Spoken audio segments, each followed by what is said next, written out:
semester 6, kelompok 3 akan menjelaskan tentang definisi rumusan masalah dan manfaat rumusan masalah. Baik, langsung saja. Definisi rumusan masalah. Masalah adalah kesenjangan antara harapan dan kenyataan. Masalah penelitian merupakan pertanyaan yang mengungkapkan hubungan antar variabel yang terdapat kesenjangan antara apa yang diketahui dan apa yang seharusnya diketahui, atau antara teori dan kenyataan. Misalnya, menurut harapannya, seorang siswa bisa masuk sekolah favorit karena merasa memiliki kemampuan dan nilai yang bagus. Akan tetapi, kenyataan ia tidak bisa masuk karena kalah bersaing dengan siswa lain yang prestasinya lebih baik sehingga ia tidak bisa diterima di sekolah yang diharapkannya. Rumusan masalah umumnya berisi pertanyaan mengapa dan bagaimana terkait penelitian atau topik yang dibahas. Rumusan masalah ini memiliki relevansi dengan tujuan penelitian, kegunaan penelitian, kerangka konsep penelitian, dan metode penelitian. Selain itu, harus menjelaskan permasalahan yang ingin diteliti, kemudian diuraikan pendekatan dan konsep yang digunakan untuk menjawab masalah yang diteliti, hipotesis atau dugaan sementara yang akan dibuktikan. Perumusan masalah ini merupakan salah satu tahap di antara sejumlah tahap penelitian yang memiliki kedudukan yang sangat penting dalam kegiatan penelitian. Baik, lanjut. Fungsi rumusan masalah. Perumusan masalah memiliki fungsi penting dalam keberhasilan penelitian, antara lain sebagai berikut. Pertama, sebagai pendorong suatu kegiatan penelitian menjadi diadakan, atau dengan kata lain berfungsi sebagai penyebab kegiatan penelitian itu menjadi ada dan dilakukan. Kedua, sebagai pedoman, yang mana penentu arah atau fokus dari suatu penelitian. Perumusan masalah ini tidak berharga mati, akan tetapi dapat berkembang dan berubah setelah penelitian sampai di lapangan. Ketiga, sebagai penentu jenis, data macam apa yang perlu dan harus dikumpulkan oleh peneliti, serta jenis data apa yang tidak perlu dan harus disisihkan oleh peneliti. Keempat, dengan adanya perumusan masalah penelitian, maka para peneliti menjadi mudah dalam menentukan siapa yang akan menjadi populasi dan sampel penelitian. Assalamualaikum warahmatullahi wabarakatuh. Saya Azhari Munte dari kelompok 3. Di sini saya akan menjelaskan tentang prinsip rumusan masalah. Prinsip-prinsip perumusan masalah disajikan berdasarkan pada kajian seputar perumusan masalah. Prinsip-prinsip ini sangat berguna bagi peneliti sebagai panduan dalam proses perumusan masalah itu sendiri. Adapun prinsip-prinsip dalam perumusan masalah antara lain yaitu prinsip yang pertama yaitu prinsip yang berkaitan dengan teori dari dasar. Yang kedua, prinsip yang berkaitan dengan maksud rumusan masalah. Tiga, prinsip dari hubungan faktor masalah merupakan yang rumusan yang terdiri atas dua atau lebih faktor yang menghasilkan kebingungan. Faktor-faktor itu dapat berupa konsep, peristiwa, pengalaman, atau juga fenomena. Yang keempat, fokus sebagai wahana untuk membatasi studi penelitian kualitatif bersifat terbuka. Artinya tidak mengharuskan peneliti menganut suatu orientasi teori tertentu. 5. Prinsip yang berkaitan kriteria inklusi eksklusi.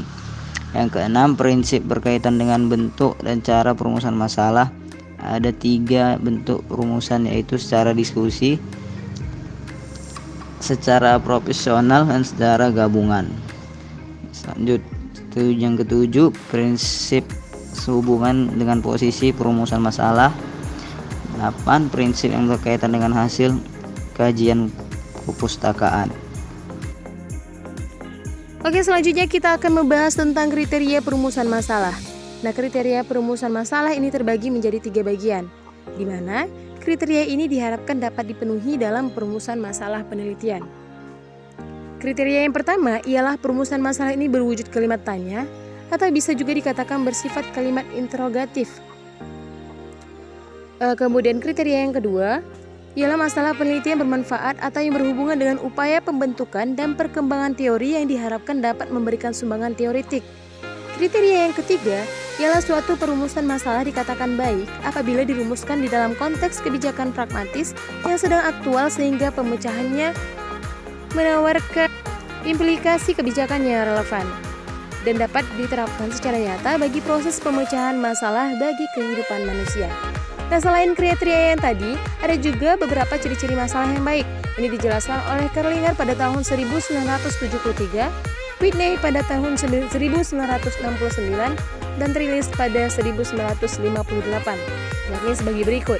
Yang pertama ialah masalah harus memiliki nilai penelitian. Penekanan dari masalah harus memiliki nilai penelitian pada poin ini adalah tidak serta-merta masalah yang dinyatakan layak untuk diteliti.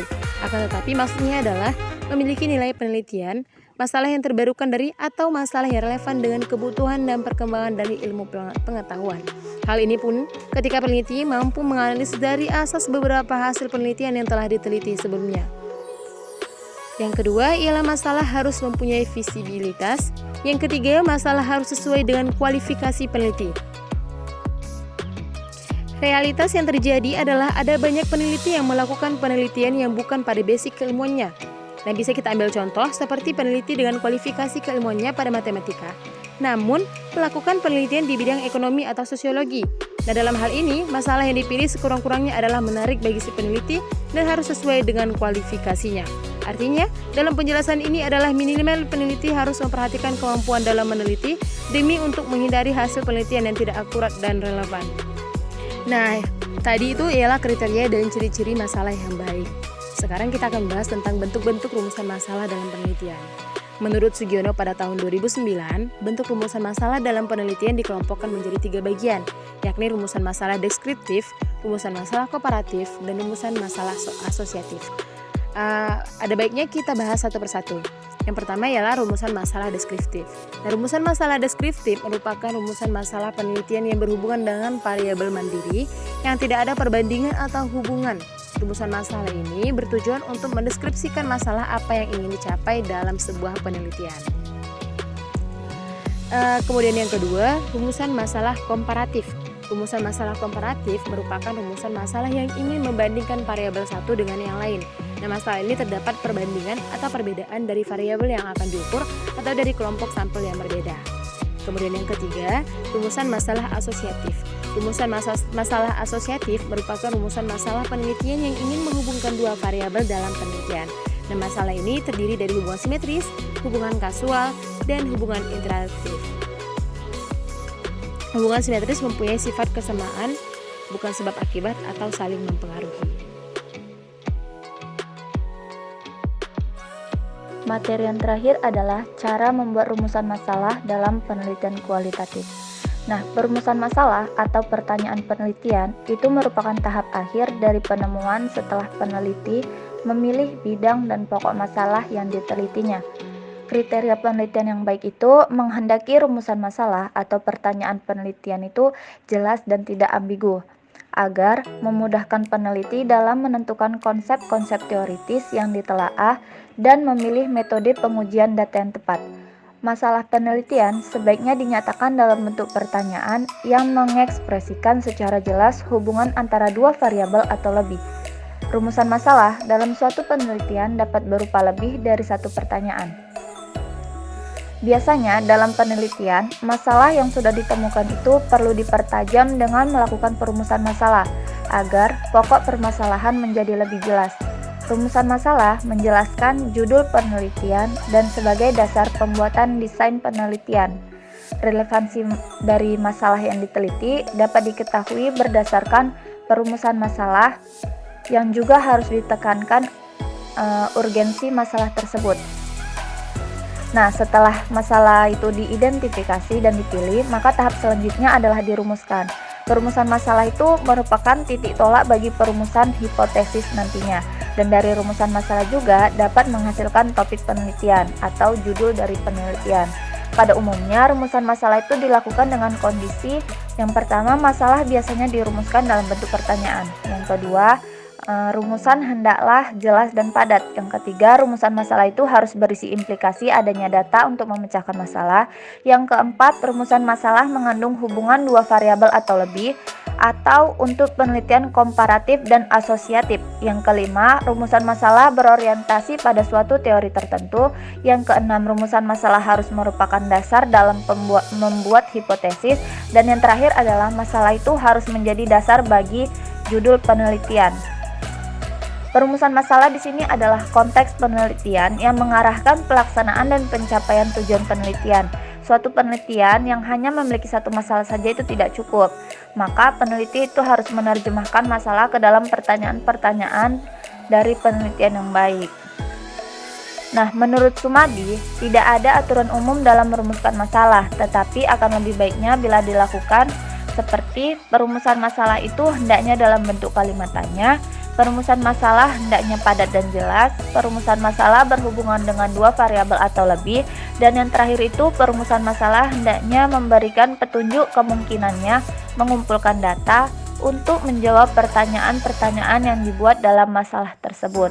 Perumusan masalah di sini akan lebih mudah jika peneliti dapat memahami berbagai jenis permasalahan yang ada, melakukan pengumpulan data pendahuluan dan telaah literatur. Adapun jenis dari permasalahan penelitian itu ada 3. Yang pertama, mengetahui status dan mendeskripsikan fenomena. Maksudnya peneliti itu dapat menggunakan desain penelitian deskriptif, penelitian historis, dan penelitian filosofis. Yang kedua, membandingkan dua fenomena atau lebih. Maksudnya mencari persamaan dan perbedaan, kemudian mencari manfaat dari perbedaan dan persamaan tersebut. Di sini peneliti dapat menggunakan desain penelitian komparatif. Dan yang ketiga itu adalah mencari hubungan dua fenomena atau lebih. Maksudnya peneliti dapat menggunakan desain penelitian korelasi. Jadi sebelum memulai satu proyek penelitian, biasanya peneliti itu harus merumuskan masalah atau pertanyaan penelitian yang ada hubungannya dengan topik.